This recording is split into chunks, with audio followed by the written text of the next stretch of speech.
When Chris Rea collapsed in that hospital bed just 3 days before Christmas, nobody could have imagined the timing would be this cruel. The man whose voice literally defined the journey home for the holidays was about to take his final one. And what his family revealed in those last moments will absolutely break your heart. But before we get there, you need to understand the shocking battle this legend had been fighting behind closed doors. And trust me, the truth gets darker than anyone realized. Chris Rea wasn't just another musician churning out festive hits for radio play. This was a man who spent decades defying death itself, creating music that touched millions while fighting battles most people couldn't survive a month through. The Middlesbrough-born rock and blues icon built an empire of emotion with his gravelly voice and slide guitar. But what was happening behind those soulful performances was nothing short of terrifying. His family kept most of it quiet, protecting him from the media circus. But now that the world knows he's gone at 74, the real story is finally coming out, and it's way more intense than the headlines suggest. Here's where it gets really dark. Back in 2001, doctors discovered pancreatic cancer ravaging his body. Now, if you know anything about this disease, you know it's basically one of the most aggressive killers out there. The survival rates are brutal, and most people don't make it past a few months. But Chris wasn't most people. He underwent what's called a Whipple procedure, and listen, this surgery is absolutely savage. They removed his entire pancreas, chunks of his stomach, parts of his intestine, basically gutted him and rebuilt what was left. The recovery alone kills some patients. Chris survived, but the cost was catastrophic. He developed type 1 diabetes immediately, meaning every single day for the next 2 decades, he had to manage insulin, blood sugar crashes, constant monitoring. His body was never the same. But that's not even the worst part. Fast forward to 2016, and Chris suffered a stroke that left him with slurred speech and reduced movement in his arms and fingers. Think about that for a second. A guitarist whose entire career depended on those fingers, suddenly losing control of them. The man's instrument was becoming his enemy. He quit smoking immediately, terrified of another stroke finishing what the first one started. Yet somehow, he recovered enough to keep recording, keep touring, keep pushing through pain that would have destroyed lesser artists. His family watched him deteriorate slowly, knowing each performance could be his last, but Chris refused to stop. Music wasn't just his career, it was his lifeline, the only thing keeping him sane through decades of medical nightmares. Now here's what people don't know, and this is where the story takes an even darker turn. In September 2017, Chris launched his Road Songs for Lovers tour across Europe.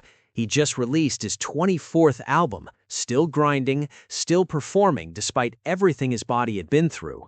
The tour was grueling, 35 concerts scheduled back-to-back across multiple countries. By December 9th, during a performance at the New Theatre Oxford, his body finally gave out. Mid-song, Chris collapsed on stage in front of hundreds of shocked fans. The venue erupted in panic as medical teams rushed him to hospital. His condition stabilized, but those final 2 concerts got canceled immediately. Everyone knew something was seriously wrong, but Chris's team kept the details locked down tight. What happened next shocked even his closest friends. Chris basically disappeared from public view for years. He'd pop up occasionally on social media, posting updates about recovery, but the man who once toured relentlessly was now confined mostly to his home in Berkshire. In December 2020, he appeared on the Christmas edition of Mortimer and Whitehouse Gone Fishing, where he finally opened up about his health struggles. Watching that interview now, knowing what we know, it hits completely different. He looked frail, his voice weaker, but he smiled through it all, joking about his battles like they were minor inconveniences.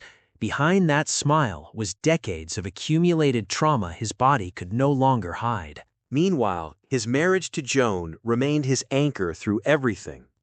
They'd been together since they were 16 years old, childhood sweethearts from Middlesbrough who built a family against impossible odds.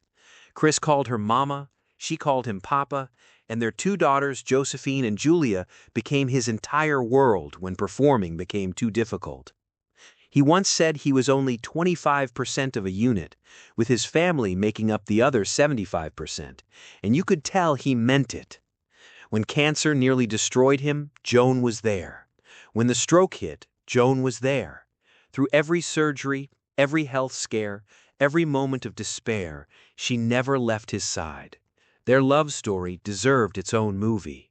But here's the part that makes his death even more heartbreaking. Driving Home for Christmas, the song that defined him for an entire generation, was born from struggle. Back in 1978, Chris was broke, banned from driving, abandoned by his record label and manager, basically at rock bottom. His wife Joan had to pick him up, and during that ride home, inspiration struck. He started singing jokingly about driving home for Christmas, scribbling lyrics whenever streetlights illuminated the car interior. That throwaway moment became a cultural phenomenon, but it took years for the song to catch on. Released in 1986 as a B-side, it flopped initially. Nobody cared. Chris re-recorded it for a 1988 Christmas album, and slowly, mysteriously, it started gaining traction. By 2007, it was charting every December, becoming as essential to the holiday season as snow and family dinners. This year, the song hit number 13 on the UK charts, featured prominently in the M&S Food Christmas advert alongside comedian Dawn French. Chris made royalties every December from that track, his financial security guaranteed by a song he wrote during one of his lowest moments. The irony is crushing.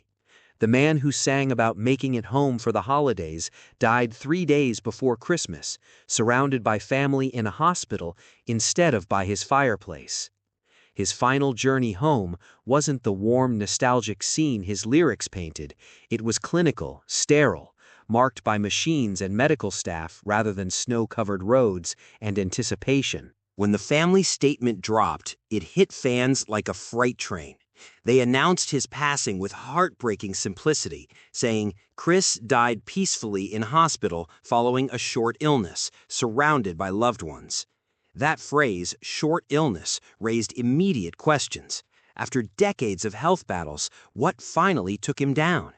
The family hasn't specified, but sources suggest complications from his previous surgeries and ongoing diabetes management likely played major roles. His body had been through absolute damn hell for over 20 years. The pancreatic cancer surgery alone should have killed him. The stroke should have ended his career. The collapse in Oxford should have been his final performance. Yet Chris kept going, kept fighting, kept creating until his body physically couldn't anymore. Tributes flooded in immediately. Middlesbrough Football Club, his hometown team, posted a heartfelt message calling him a Teesside icon. Their tribute shared thousands of times within hours. Journalist Peter Barron wrote about interviewing Chris multiple times, describing him as lovely and down-to-earth, exactly what you'd hope from someone that talented. Novelist Tony Parsons called him hugely underrated, which honestly speaks to how Chris never quite got the critical respect his talent deserved. He sold over 40 million records worldwide, topped UK charts twice with The Road to Hell and Auberge, yet critics often dismissed him as too commercial, too safe. That criticism seems absurd now, looking back at a catalog of raw, emotional storytelling that resonated with millions. Model and TV personality Lizzie Cundy revealed she starred in the Driving Home for Christmas music video, calling it an absolute honor and describing Chris as an inspiration. Even casual collaborators remembered him fondly, which says everything about his character. Despite fame, despite decades of chart success, Chris remained humble, focused on family and music rather than celebrity nonsense. He never toured the United States extensively, despite his 1978 hit, Fool If You Think It's Over, reaching number 12 on the Billboard Hot 100 and earning Grammy recognition. He could have chased American fame harder, but chose European tours and family time instead. His legacy isn't just Driving Home for Christmas, though that song will outlive us all. It's also The Road to Hell, a track about traffic jams that somehow became a profound meditation on modern life's soul-crushing monotony. It's On the Beach, a bittersweet reflection on aging and memory. It's Josephine and Julia, songs named after his daughters that captured fatherhood's tender vulnerability. Chris wrote from the heart, never chasing trends, never compromising his vision, and that authenticity connected with audiences who saw their own struggles reflected in his lyrics. What makes his death particularly devastating is the timing and the cruelty of it all. This man survived pancreatic cancer when most die within months. He recovered from a stroke that should have ended his guitar playing forever. He pushed through diabetes, kidney issues, countless surgeries, and kept creating until the very end. His body was a battlefield, scarred and broken but still standing, until it wasn't. The short illness that finally took him remains mysterious, but given his medical history, it could have been anything. A complication from his diabetes, an infection his weakened immune system couldn't fight, organ failure from decades of surgical trauma. Whatever it was, it moved fast, and even Chris's legendary resilience couldn't overcome it this time. Chris Rea leaves behind his wife Joan, daughters Josephine and Julia, 25 studio albums, and a Christmas song that will make millions of people cry this year for entirely different reasons. Every time Driving Home for Christmas plays now, it won't just be nostalgic, it'll be a reminder of the man who survived impossible odds to give us that moment of warmth and hope. His voice, that distinctive gravelly tone that sounded like whiskey and cigarettes and hard-earned wisdom, is silenced forever. But his music, his legacy, his refusal to quit even when his body was falling apart, that's eternal. Chris Rea didn't just drive home for Christmas, he fought his way there through hell itself, and made sure we all had a soundtrack for our own journeys. Rest in peace to a true legend who deserved so much more time.